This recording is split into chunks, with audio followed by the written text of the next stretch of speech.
What's up, cave dwellers? What a horrible glare. Don't know why.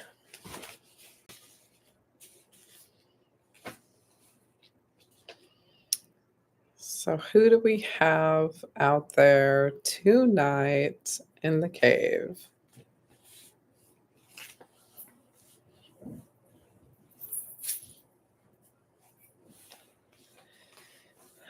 Who's dwelling tonight? What's up, G7?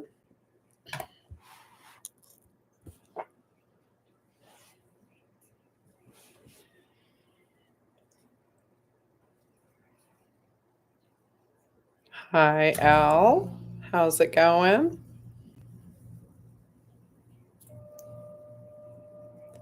I don't know where this glare is coming from, guys. Sorry about that. It's like all spooky and hazy. In the cave tonight. Spooky and hazy. It's been like really weird, creepy weather in New Jersey. We've been 100 degrees, 60 degrees, 100 degrees, 60 degrees. It's been crazy.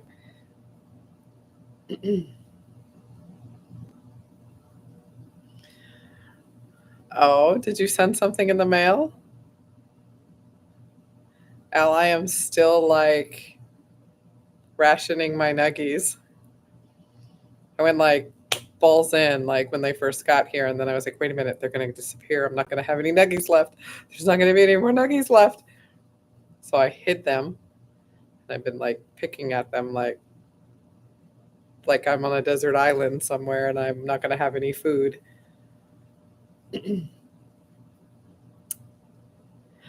Hi, Kaylin. Hi, Abigail. I'm losing my voice, so I don't know how long we're going to be able to stay on tonight because I don't know what's happening, but I'm losing my voice. Too much yelling at Andy, I guess.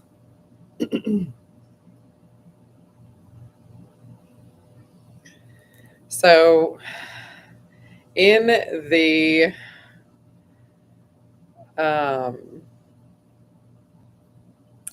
English is my first language. Like I don't know what's going on with me tonight. Because Andy is going to be tracking the Panther next weekend, not this weekend. This weekend, he's going to be taking me to my birthday dinner at the Haunted Hamburger. The Haunted Hamburger. If anybody from the Haunted Hamburger is watching the cave, look out because Onyx is coming to haunt you. We are bringing Onyx and all of her spookiness to your Haunted Hamburger house to take pictures with all of your spooky fun for my birthday. So I'm super excited. I don't even eat hamburgers. I hope they have other food because I'm seriously dragging Andy all the way out to Long Island for pictures with my car. So tell me I don't live for my Camaro. So in the spirit of Andy taking the car on the track, we have tons of paperwork, and some of this paperwork is not even accessible for you guys. So we do have it for all the different Camaros. And so if you want this paperwork, we have it. And we can probably, no, I have this electronically too. We can email it. So if you're interested in tracking your car and it's one of the cars that we have this information for, we will be very happy to share it with our dwellers. So if you are a subscribed dweller, we want to make sure that we are only providing this to subscribed dwellers. I don't want to be floating all this private information all over the place and get in trouble from somebody who we don't trust. we will be willing to share this with you. It has some pretty important information on it. And I think a lot of this information is probably obtainable if you want to dig through your screens and dig through your manuals. But it is all condensed right onto these one-page little niblets. So we're going to talk today about what to do before you go track your car. So first off, let's just talk about the human side of it. Because safety first, right? So you're going to, maybe this is your first time, maybe this is your 100th time. You are still putting your life, your soul, your, your human entity into your prized possession and recklessly run it around in whatever, circles or otherwise, on a track with other people that you hope are equally experienced and doing the same thing safely. That would be utopia. That's not always how things go. There's always going to be that 1% that's out there who thinks they know everything and usually knows nothing.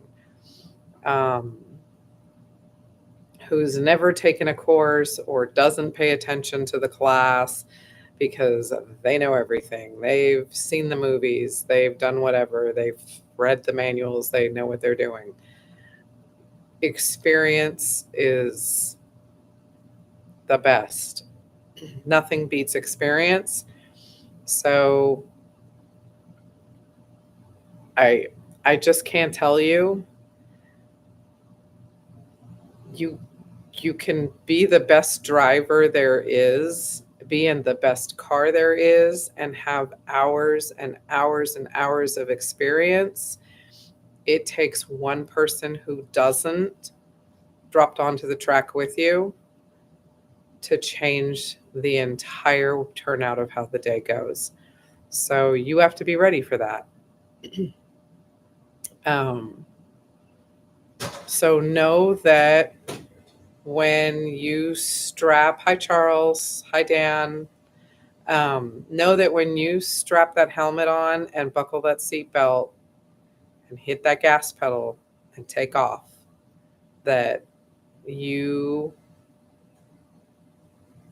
are making a decision that could change the rest of your life and your family's. So be mindful. Don't drive past your capabilities. Always drive under them. Know that when you go out on the track, unless you have track insurance, which is incredibly expensive, most people don't have track insurance. Most people go out there because they're doing this maybe once or twice a year. And it's a leisure sport. It's not something that they do all the time.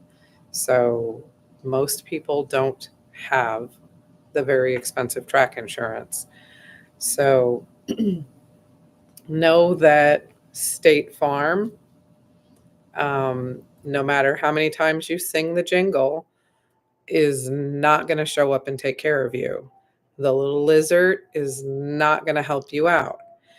That ostrich is not going to be there for you. So your normal insurance that covers you if you get in a wreck on the highway on the way to the track, or if your house floods or something like that, that insurance that covers that same car, if you get into a wreck while you're driving to work or driving to the track or even driving home from the track, is not going to cover you the minute you put those tires onto the track or even the drag strip. So please, please, please know that when something like that happens, you're on your own. This is out of pocket 100%. Your insurance will tell you, so sorry, we cannot help you. I think that in a lot of cases, if they can prove that you, even on the road, even if you're driving down the main highway in your town, if they can prove that you were drag racing, they won't cover you. So if you are partaking in that kind of activity, your insurance does not cover you. And as Jan is just now typing, that's where I'm going next. Your normal warranty will not cover you either. There are a couple of the Camaros in the line that actually have warranty coverage. The 1LE, I think, is one of the ones that has coverage. The Z28, I think, has warranty coverage. I'm not sure. I don't remember. I don't think the ZL1 has coverage. But check your warranties for your cars. I'm pretty certain I can pretty much go to bed tonight and feel pretty certain that the 1LE and the Z28 are covered. They were made for the track. So I'm pretty sure that their warranties do cover several things. But the rest of the crew, not so much. They might cover a couple of things, but if it has an issue on the track, they pretty much do not cover it. So please, please, please, please read your warranties and check everything before you jump on that track. A good rule of thumb is if you can't pay for it, don't race it. So just know any damages that happen once you get on that truck are coming solely out of pocket. And here's the other thing. Once you hit the track, and this is just a known fact, once you hit the track, you are responsible for damages to you and yours. So once you climb into your car and you jump on the track, no matter if you hit the other car or the other car hits you or the tree falls on you or you hit the tree, whatever damage happens to you and yours in the time that you put yourself on the track and you come off, that is all on you. So if you don't make friends with somebody out there and for whatever reason they grab some kind of feelings and decide they don't like their car as much as they hate you and they come at you freaking head on and decide that it's worth the damage to their car to tear up yours and turn it into a demolition derby and take your car out, it's on you, not them, even though they're going to have to pay for their damage too. So if I ram my Camaro into your Camaro, I have to take care of the damage I did to my car. You have to take care of the damage I did to your car. So I'm not responsible for the damage I did to your car. You are, because you put your car on the track. So please, please, please know all of this before you buckle that seatbelt in, before you buckle that helmet and you jump out on that track, because you could be making a very expensive decision to go out there and have that exciting couple of minutes on the track. Again,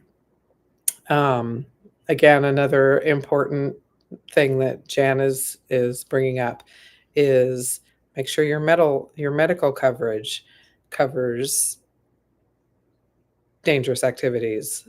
If you get into a considerable accident out there and you get rushed to the hospital, will your medical coverage cover it? That happened to me a couple of years ago at Camaro Fest. I got into an accident, and I was at the drag strip. Thank God I wasn't on the drag strip. They questioned it over and over and over because I was at the drag strip, but I was not injured dragging my car. I was outside my car. Um, so they had to cover it. And they basically said that if I had been injured while I was on the track, they weren't going to cover me. I didn't know this, but I wasn't. My wonderful ex-husband backed my trailer into me while I was standing next to my car. So um, it was witnessed. So I had plenty of people to basically say that I was not on the track or in my car. So it doesn't matter if I was on the track prior or had any intentions in going on the track. I wasn't on the track when it happened. Yes, I think Andy is listening. I think he's watching on his phone in another room. Andy, are you listening? Charles, I think, is trying to talk to you. Let's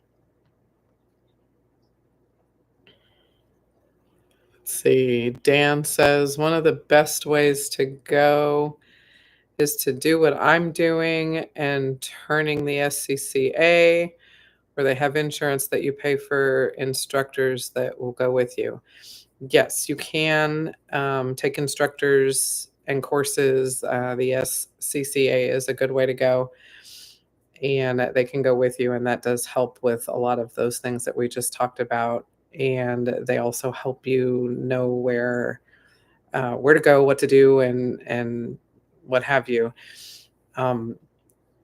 We are prepping. Almost everybody that's watching is prepping up to go to Camaro Fest and jump on the NCM. So most of the people that are probably going to benefit from what I'm talking about tonight are going to be in classroom learning, and then they're going to go out. There's not going to be somebody side seating, no instructor side seating, but there will be, if you are in the lower level, like first time racer type situations, there's 2 levels that are intermediate, not experienced.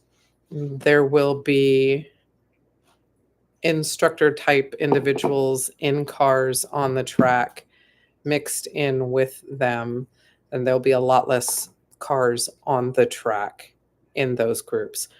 So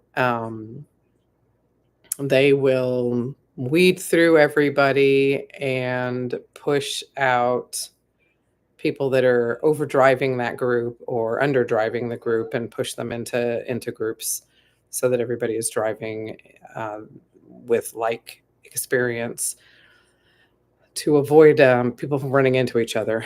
And they won't allow people to pass in those groups. Whereas in the 2 higher groups, they will be allowed to pass. They'll teach them how to pass properly in those groups. And if you do make it into one of those 2 upper groups, then you'll get to go at the higher speeds. There'll be more people on the track. There'll be less instructors on the track. And they'll have taught them what to do. Plus, they'll be with people that have been on the track and other tracks and kind of have the manners and know what they're supposed to be doing at those speeds. So there will be some instruction, well, lots of instruction, and there will be instructors nearby. So hopefully all the first time people will kind of have an idea of what they're doing before they get out there and have some guidance. So we're excited for everybody that is going to get out on the track for the first time. We are definitely going to put some prayers up to make sure everybody and their cars come back in one piece, unscathed, not scratched, not missing any pieces, human and car. And then, so that kind of leads us into, so now that we've mentally prepared for all of the emotional and financial loss that you could endure, If you're ready to get out there and you're ready to reach into your pocket if something goes wrong and you're still ready to take the track. Um, that's my advice. If you're not ready to pay for it, especially if you drove the car, like we are driving only one car. We don't even have a second car. We normally take two. And I told Andy I don't want to take two. I want to actually spend some time with him in the car. I love taking more than one since we have four. Um, but I actually kind of like being in the car with him. So I want to take just one car. That way we actually can spend some time during our vacation together instead of spending all that time separated in two different cars. So we're actually going to, I kind of like him. So we're actually going to go up in one car. So we only have one way to get there and one way to get back. If he messes up that way, then we don't have the second car to come home and leave that car there to be fixed. So he cannot wreck the car. So that being known, I've got a bunch of paperwork with some fun information on it, some more technical information on it. There's just no way I could have memorized all of this stuff, y'all. So let me just make sure I went through all of the emotional stuff I wanted to go through, all of my risks and all that fun stuff.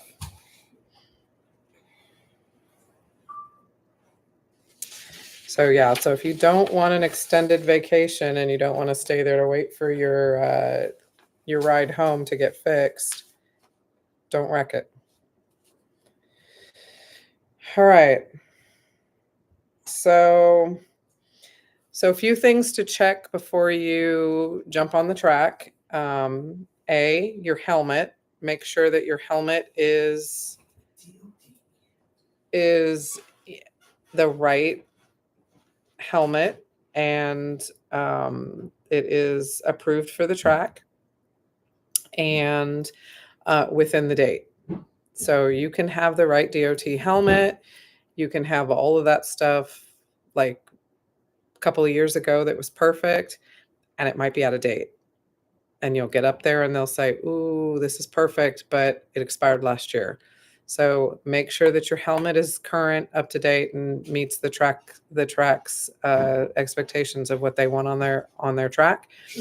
And you can actually go to whatever track you're going to's website, and they will tell you what their expectation is. That will tell you when you're drag racing, they'll tell you what requirements, like if your car is within this many seconds, this is what they require. If it's in this many seconds, you have to have a roll cage. If you have this many seconds, you have to have a turnout suit. They'll tell you everything you need, depending on how fast your car is. All the tracks will give you everything that you need before you get there. NCM, for all y'all that are going to be putting your Camaros on the MCM in a week and a half. God, it's not even a week and a half now. And if you go to Camaro Fest's website, you can click on the links that they have for the track. Everything you need to know and everything you need to be ready for before you leave to go to the track is going to be in all that information. Please check that out before you leave. Check your tires, check your brakes, check your alignment, check your fluids, check your belts, check all that stuff. You should be checking that stuff before you jump on the road to go drive that trip anyways. If you're trailering, check it anyways. Let's see who else is on here. Okay, nope, nobody else is new. So tires, obviously you want to have some decent tires. Don't head off and jump on the track with bolt tires. You're going to heat those tires up and be taking some hard maneuvering on those tires. The last thing you want to do is blow a tire at high speeds. That'll ruin everybody's day. Everybody's day. Let's not do that. Brakes, brake fluid. Everything that has to do with your brakes, you want your brakes to be in like tip-top shape. You're going to need your brakes. You are going to use your brakes a lot. And you are going to need to make sure that they don't overheat and glass over and stop working. So let's make sure that your brake fluid is good to go. You're going to be, if you have the brake fluid that was in your car when you brought it home from the hospital, when you took it from the factory, you're going to be rocking some .3, and your .3 is going to be, if it's new .3, so if your car's pretty much brand new, your .3 is going to be good for 401 degrees. If your .3 is over a couple of months old, you're going to be looking at 284 degrees when they start acting up. So that's your wet temperature, which means that you now have water mixed in with your brake fluid, and that's when things start getting a little tricky. If your brake fluid is somewhat new, then you're looking at dry heat. So your dry heat would be 401. Most people will tell you if you're going to race the car, you want to be .4. And if you're .4ing, if you have .4 in your brake fluid, then dry, so brand new fluid, you're going to be looking at 446 Fahrenheit. And if it's been in the car for a minute, then you're going to be looking at 155. So this is a glycol-based brake fluid. You do not want to, yes, very, very, very important, G7, you are absolutely right.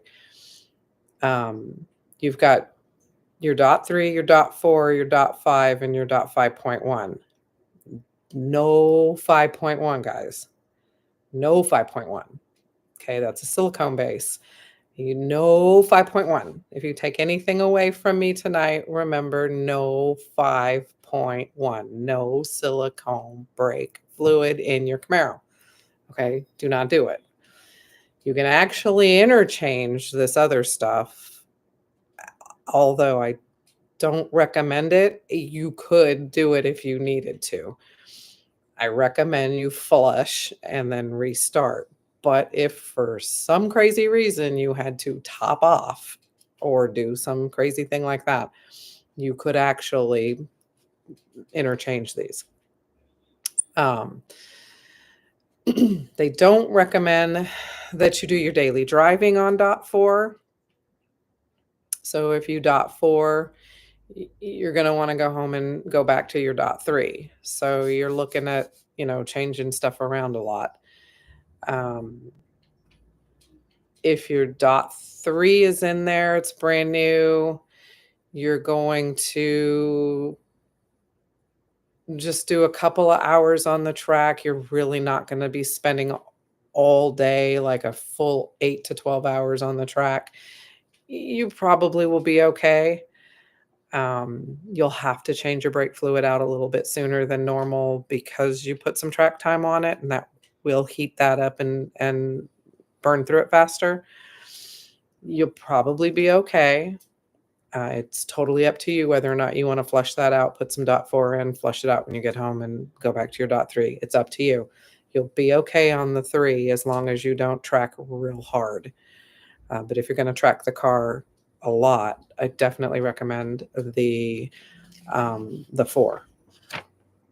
The 5, Charles, you're looking at on dry 500 and 180 wet. And I'm not even going to talk about the 5.1 because we're not putting 5.1 anywhere near our Camaros, right? No 5.1. It has a much higher temp, but we're not messing with that. We're just no 5.1, guys. No 5.1. Okay. Check your belts. We don't want nobody blowing a belt and spinning out and flying all over the track. crashing into everybody. And check your belts. Okay. Let's make sure everybody's got good working parts, especially if we got some older cars going out there. If you've got a, 2010 or, 2014 or something, that's somebody's taking a 5th gen out there. Check all your stuff. Check your lug nuts. Check everything. Make sure everything is really nice and tight and where it's supposed to be. Check your air pressure. Check all that stuff. All right. So, oil. We want to check our oil and fluids and all that fun stuff. I had some, where did I write it? I wrote down some oil that I liked. Where did I write it down? I know you guys probably have your favorite oils too. If you have your favorite oils, throw them up there. I wrote down my favorite oil. Where did I put it?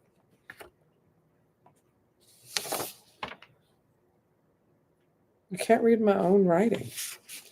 That is horrible when you can't read your own writing. I made these notes while I was at work. All right. So all your fluids, check your oil, check your coolant, check all that kind of stuff. It may come to me. The oil may just come to me. So you want to remove everything out of the car, guys. You want nothing in the car loose. That goes for drag racing. That goes for autocross. That goes for course race. That goes for everything. You do not want to be taking some hairpin turn and your stuffed Stitch doll comes and smacks you in the side of the head. What? Okay. Nothing. So take everything out of the car. All right. Everything, anything that's loose, that goes for even the floor mats. Those floor mats can come loose and get caught underneath the pedal, and you think you're going to hit the brakes or you're going to clutch or you're going to do something like that. And guess what? No, you're not, because your floor mat's all bunched up underneath of it. And you now cannot do what you think you need to do in the seconds that you had to do it. And now you're like eating a wall or something because you couldn't do what you needed to do. So nothing loose in the car. Okay. Everything out. And this is 2 reasons, guys. 1, safety. You don't need that stuff getting caught in your feet. You don't need anything smacking you in the face. You don't need it getting in your line of vision. None of that. You don't need any of that. And 2, weight. You don't want any of that weight in the car. Okay. So get all that stuff out of the car. So 100 pounds is on the drag strip is a second. So get rid of it. All right. And what's crazy is people don't think about the floor mats getting caught up. They think the floor mats are all, poked into the little lock thing. No, those floor mats can come loose. You're like clutching the car or whatever, and you push that right out of that little thing they're popped into, and ta-da, it's all caught up in. Get rid of it. Get rid of them. Take everything out of the car. Nothing in the trunk. All of it. Get rid of it. Okay? Let's see, we talked about risk.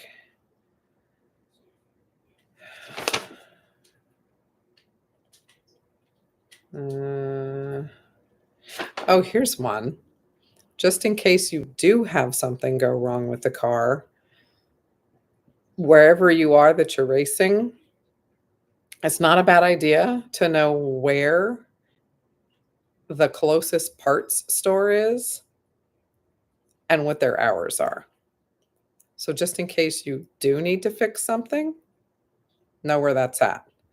And if that was your only way home, you might want to know the number to the closest rental place too, so that you either can rent a trailer and a truck to get home with your car, or rent a car to get home while your car stays and gets fixed.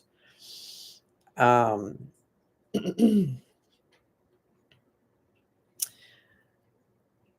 if your car is newer, don't push it. Don't push the car. Um, you can kill your brakes. You can do all kinds of stuff. Running the car really hard, especially if it's the first time the car is ever raced, um, can make it really hard for the car to have to make the drive home. So don't push yourself. Always drive under your capabilities, not to or over them. That goes for the car. Don't push the car past its capabilities. Don't even push the car to its capabilities if it's your guys' first time, the car's first time, your first time. Don't do it. You're not trailering the car and you're not trying to like race for pink slips. You're there to have fun. You're there to just experience it and have a good time. Don't hurt yourself or the car. So don't push to or beyond your capabilities or the car's capabilities. Run the car safely, run yourself safely. Um,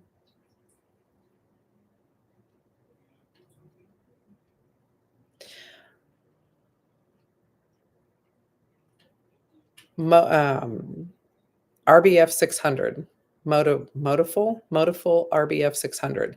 That's a good oil to put in. And if anybody else has any other choices that they like, let's see, G7 was saying Castrol SRF. I've never used that, but I have heard I've heard that. I've heard a lot of people say that. Modal MOTUL, RBF 600. That's another good choice of oil to put in the car. Okay, so let's go into some of the technical stuff that I found. So high-speed driving, excessive cornering, hard braking, and other kinds of high-performance driving it's dangerous. It's like you don't do that. Well, maybe you do that in some states on the daily, but most people don't do that on the daily. So any of those kinds of conditions put the driver in the car into situations where you could lose control and put yourself in danger. So just know that when you get out there and do something like that, you gotta be really careful. So be mindful when you do that because you could put yourself in the car in danger. Have some extra oil with you because driving the car like that is going to burn through more oil than it would if you were just normally driving your car. Even if you drive your car like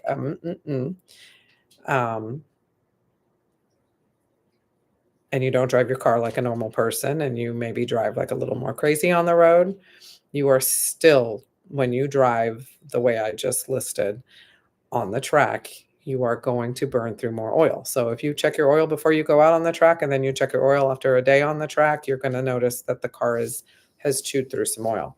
So have some standby oil so that you can put the oil back up to where it's supposed to be. That actually kind of goes for a lot of the fluids in the car.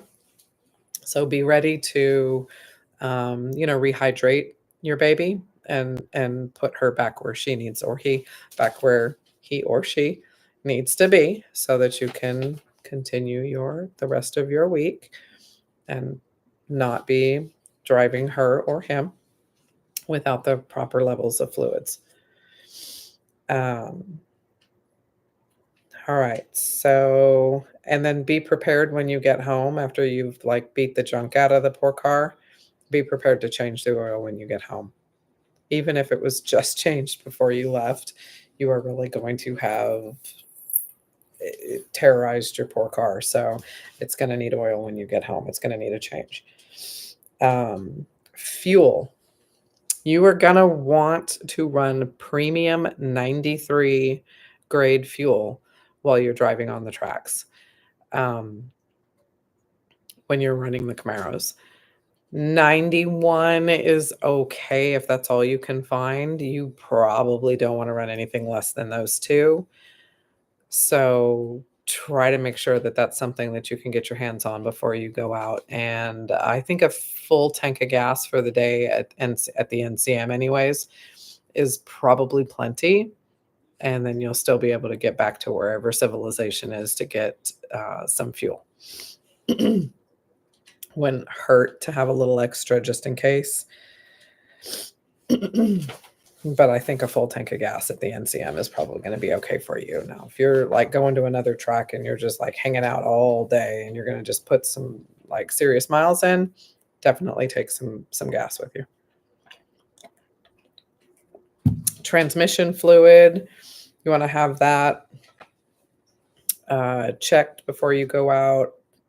And about every 15 hours of racing, that's probably a good gauge to change your transmission fluid. So about every 15 hours of racing, you're going to want to change your transmission fluid. So I don't think we're going to quite do 15 hours of racing at the MCM, but it's definitely going to get us closer to having to change our transmission fluid when we get back. It is going to wear through our need to change that much faster than if we were just driving on trips. Brake fluid, we've already talked quite a bit about that. Rear axle fluid, you are going to heat up your rear axle quite a bit, so pay attention to that. Have that definitely checked. If your car is brand new, you're going to want to make sure you pay attention to that when you get back and keep that up. If your car is older, please make sure you have that looked at before you leave. And then also when you get back, if your car is a couple of years old, before you take it out there and you've never done anything to it, you've never checked any of these fluids, you want these fluids checked before you go out. How about antifreeze? Oh, antifreeze. Antifreeze? Dan, is that what antifreeze? Is that what we're talking about? Coolant?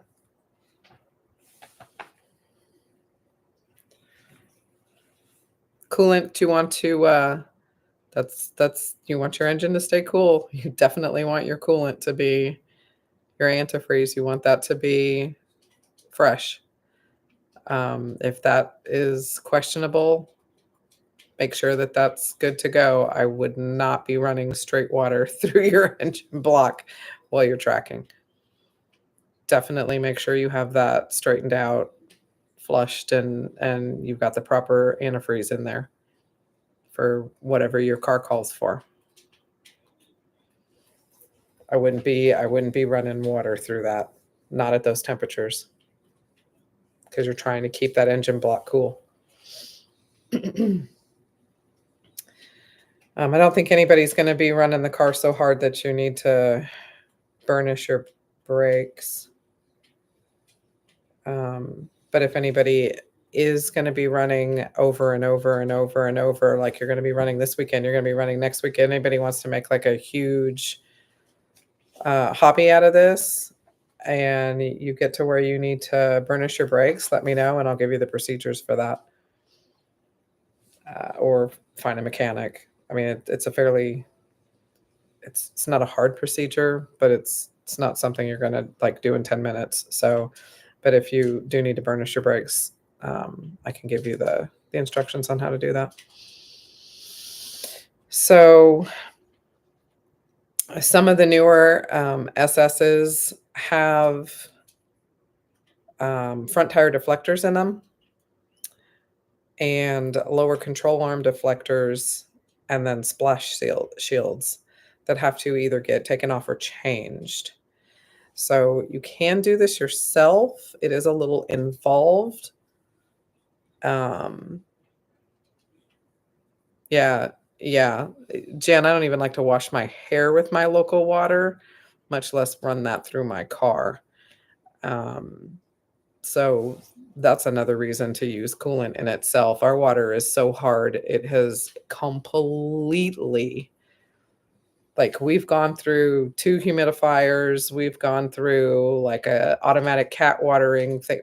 It has destroyed stuff in our house, so we don't even use the local water for any of that stuff here. We have to go buy water, um, at the store for that kinda stuff. So, you can bet your butt we don't put water in our anything that has to do with our cars.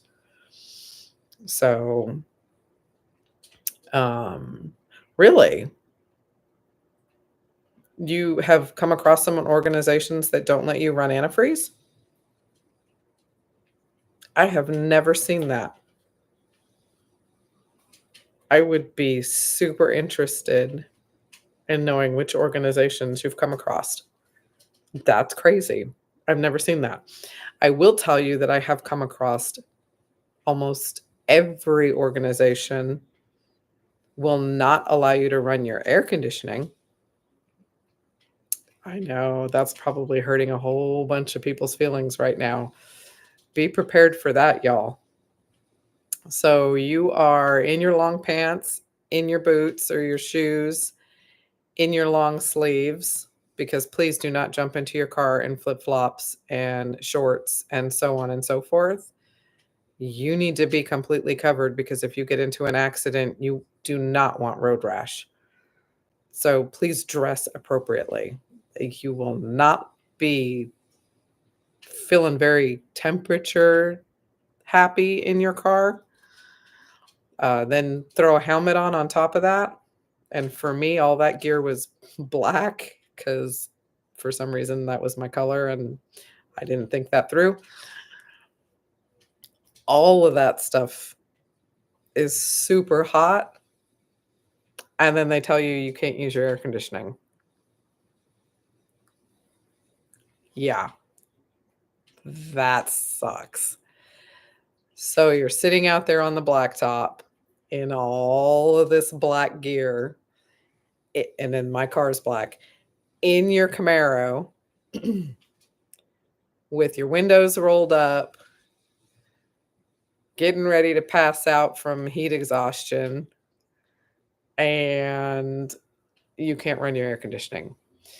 The reason you can't run your air conditioning is because your air conditioning has to dispatch the condensation, and that dispatches underneath the car, right? So that dispatches a puddle underneath your car, which then makes it dangerous for the next person who's coming up behind you. So you can't have that water dripping out onto the track. Um, and yeah, it robs power away anyways, but more so you're leaving water on the track that another car could in essence slip in. It's like a peripheral banana on the track for somebody to slip on. So, um, yeah, that's a thing. Drag racing will not let you use antifreeze in most cars. Really, I've been drag racing since 2011, and there has been antifreeze in my car every single time. That's why I would love to know who has told you that and in which brackets. So it could be just because my car is in a level that's not like super fast. Like I'm not breaking any time zones with my car. So not in a huge fear of hurting anything. But I would love to know which organizations were telling you that. That's like the first time I've ever heard that. But I am by no means pro.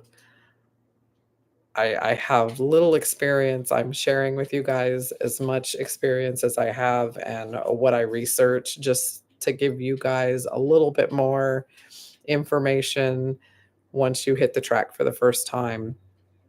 Um, like I said, I am by no means a pro at this. I just want our viewers to not show up for their first day at the track for entertainment purposes, to be safe and have a little bit of G3 behind them. So But still, any information that you guys can bring as viewers to each other and to me, so welcome, because other people will watch this and they can't see your comments, but anything that you put in here that I can repeat will get repeated through me. So awesome information, Dan. Anything you can bring to me, I'll even bring up on another episode, because that's super interesting to me. This is the first time I've ever heard that. So super interesting information. Love it, love it. Keep it coming. So we are going to go ahead and have the deflectors and all that stuff taken off. Andy wants to go balls in. So we're going to go ahead and take the front end apart and pull all that stuff off and then bring it back and have it put together. The only thing I'm leery about is when you take those apart and take those out, we're leaving it open to compromise the system, driving it there, driving it back. So they're going to have to clean it up real good before they put the normal shields back on. So it's going to get exposed for the trip up and the trip back. But we have an awesome guy who's going to be doing this for us. Dave will do an amazing job taking it apart and putting it together. And I know he will clean it up really well before he puts it back together for us again. So we won't have any corrosion or anything like that. And we'll be really careful. So I'm excited. I'm nervous, but I'm excited. I'm excited to see how the car will do. I'm excited to see Andy act like a child in a candy shop once he gets that going. Guys, there's a bunch of different controls on each one of your different levels of cars. If you have a ZL1, if you have a 1LE, there's all kinds of different levels in the different cars depending on how you have them set up. To set the car up to give you the best experience you can possibly have once you get out there on the truck. So if you're drag racing, you have some of the cars have line locks set up in them. There's launch control. They just go into your car's main menu and find all this stuff and check it out. There's all kinds of, like, there's step-by-step screens that will help you through each one of those different things. Know that there's certain things that you have to undo to be able to do others. Like you have to be in track mode in order to use some of these things. You have to take your car out of certain modes to use things. Like, so just know that if you're getting frustrated and something's not working, you might be in a mode that you can't use that in.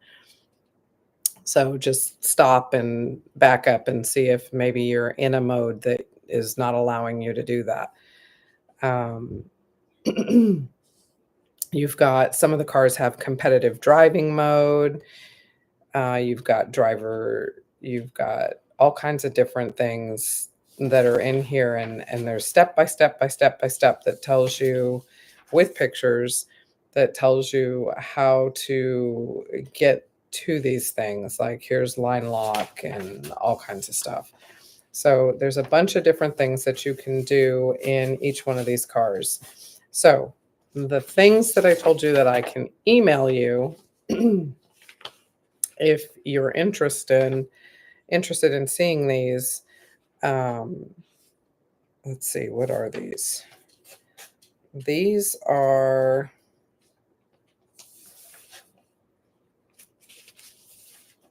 different ways that you can set up. Like this is the information for the ZL1 with the 1LE performance package and everything that you can do to set this up. Tire pressure adjustment. The 1LEs have, you can adjust the camber on your tires.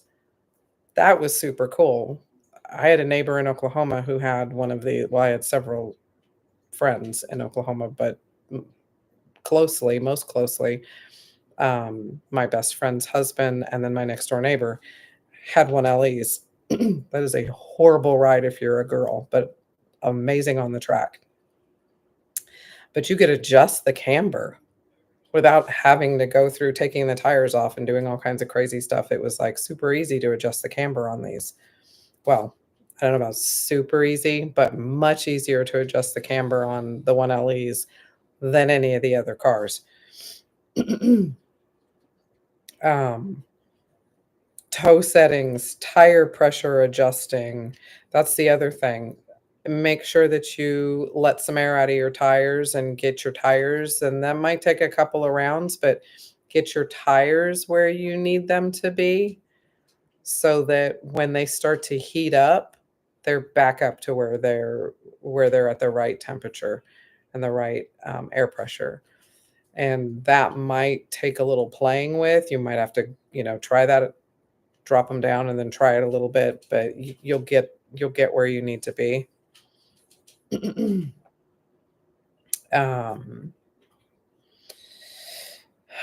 Front ride height adjustment, rear stabilizer bar adjustment. Like, there's all kinds of stuff in here that is specific to the different cars. Strut springs, seat adjustments. There's like all kinds of stuff in here. So if anybody wants to know, let's see, there's wheel alignments that's specific for the 1LE, the V8 1LEs, the SS, the turbos. Like, there's so much stuff in here that, like, there's no way I could go over all of this. Like, look at this, y'all. It's specific to each car. So if anybody wants access to all this fun information, I'm happy to share all that with you. Let's see. Let's look at comments. Drag racing will not let you use antifreeze in most cars. I had a 10-second Nova. They would not let me run any antifreeze. They actually checked your radiator down here in Orlando. That's crazy. That is so crazy. Water is a lot easier to clean than antifreeze, for what they told me. That makes perfect sense. I mean, it is. If you blow it on the track and they have to clean it off the track, water would be a lot easier to get off the track than the antifreeze. For that reason, it makes sense, because I've seen them have to clean the antifreeze off the track in Kansas. That might be like a track rule. I am so going to do some research on that, Dan. You have me intrigued. I am totally going to research that and see if that's like a state thing or just your track, or I want to know now. You have me intrigued. So now I am going to find out if that's like in more than one place or if it was just weird at the track that I used to go to. I want to know. I totally want to know now. Cool beans. I am totally going to look into that. And if anybody else drags their cars on the regular, I want you to find out for me what your track rules are for antifreeze and report back. That's cool. All right. So does anybody have any other cool stuff that they can contribute, or any questions that I might be able to answer via these crazy sheets, or just from experience, or that I might be able to research for y'all and come back with either Wednesday on Cave, or it won't be Girl Cave, because the next Girl Cave will be coming live from the track. We are going to be up above on the roof, coming to you live from the track.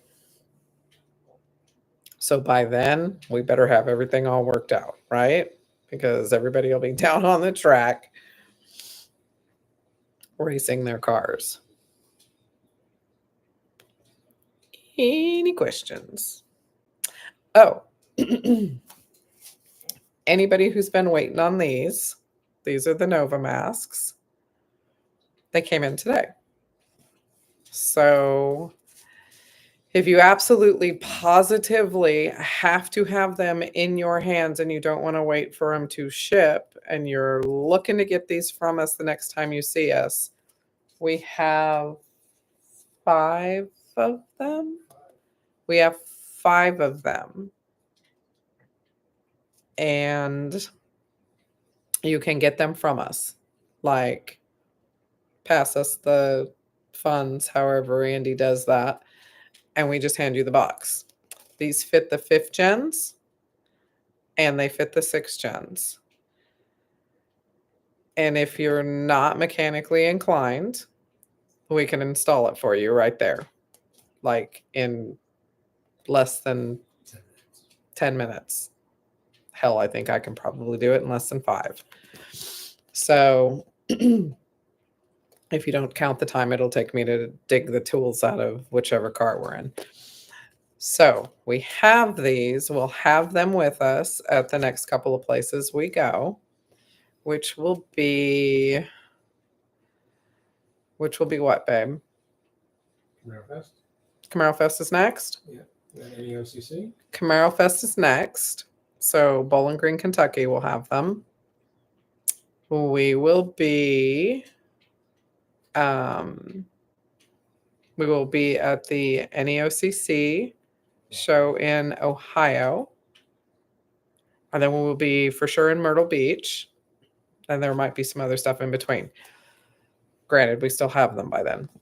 But we have 5 of them. We will have them with us. If you can wait for it to deliver straight to your door, then you can just order it and it'll get to your door before you do. Because we literally, when did we order those? Monday. We ordered them Monday and they are already here. So that's how fast they are. They get to you very, very, very quickly. But we will have a couple of them. So if you get to the show and you're like, oh my God, I really want that on my car so that I don't have to deal with it on my drive home, we'll have them with us. Oh, G7, I'm so sad that you won't make it. But you can watch the coverage. We'll try to cover as much of it as we can. We're going to give ourselves a little extra time getting there and make sure that we have time to get the footage and the coverage. And of course, we're not showing, but we are judging. So we are going to be kind of stuck to the show corral. But one of us will probably try to break away and maybe pick up the autocross and some of the drag racing, and I'll send Andy off and let him get some footage of all that so that you guys can see any of that.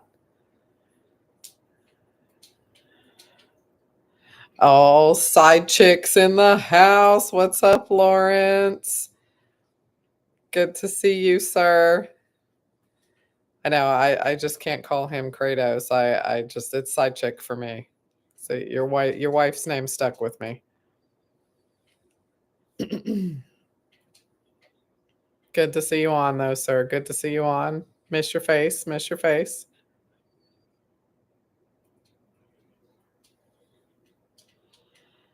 Nice, G7, nice. So this year, they're not doing the Panther Award. They started it last year. They're working some kinks out in it.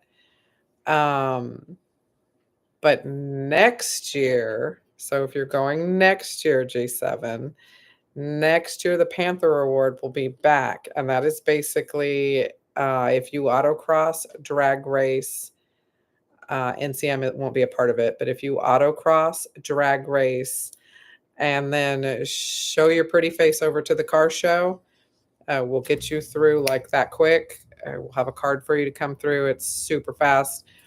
You get the royal treatment. We bring you up to the front. Even if we're doing another car, you get to come straight up to the front. We do a quick once over. We just make sure that, you made some kind of an effort. basically you came over. We stamp your card and we send you on your way because we know that you have to probably get back to one of those racing situations. And then, so you get points for that. And it's an overall trophy um, based on points for all of that stuff. Last year, they made you like go through the whole car show judging points and blah, blah, blah, blah, blah. And we were like, yeah, no, we're not doing that again. We're not doing it. We don't want to judge you for all that.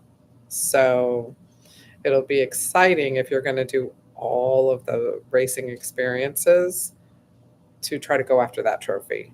You get this big stuffed panther and a really nice trophy, and it's worth it if you're going to partake in everything. So G7, we expect to see you up there pulling it out for the cave, because I'm not going to be doing it. I'll be stuck judging at the car show. Plus, you don't want to see me at the autocross. I hit every cone out there. Honestly, like, I'm horrible.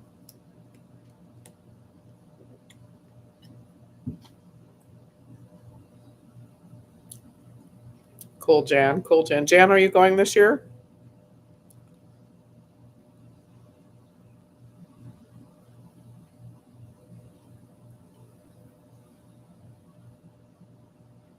Who on tonight is going this year to Camaro Fest?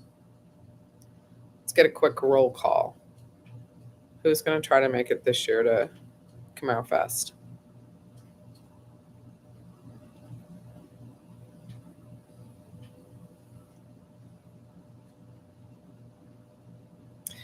Yes, that's right, because you were going to come hang out with us, and now you're going to be missing it out.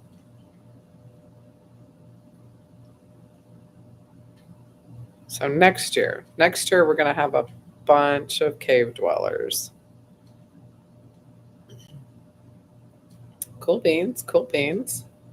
We'll have to plan a huge picture for next year.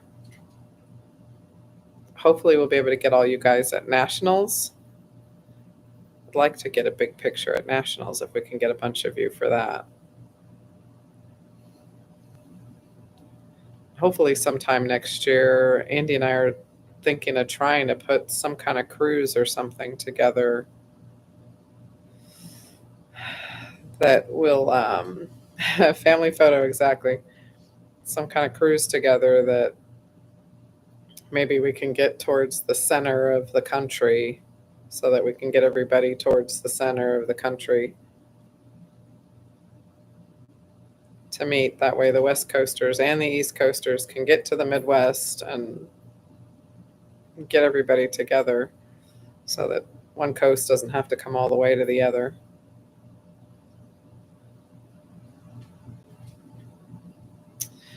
All right, guys. So we're at the hour mark, and you know me, I do not like to stay on here for more than an hour. I like things to be like structured and quick and easy.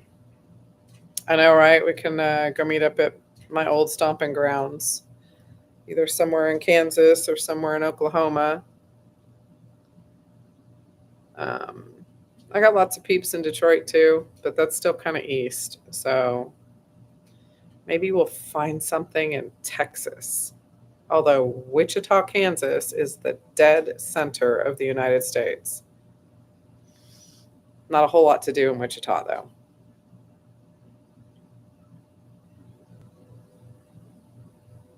All right, so I'm looking through here. I don't see really any questions to answer. And of course, you guys all know the email address, the Camaro Cave at gmail.com. If you have any questions, you can jump on and send them there.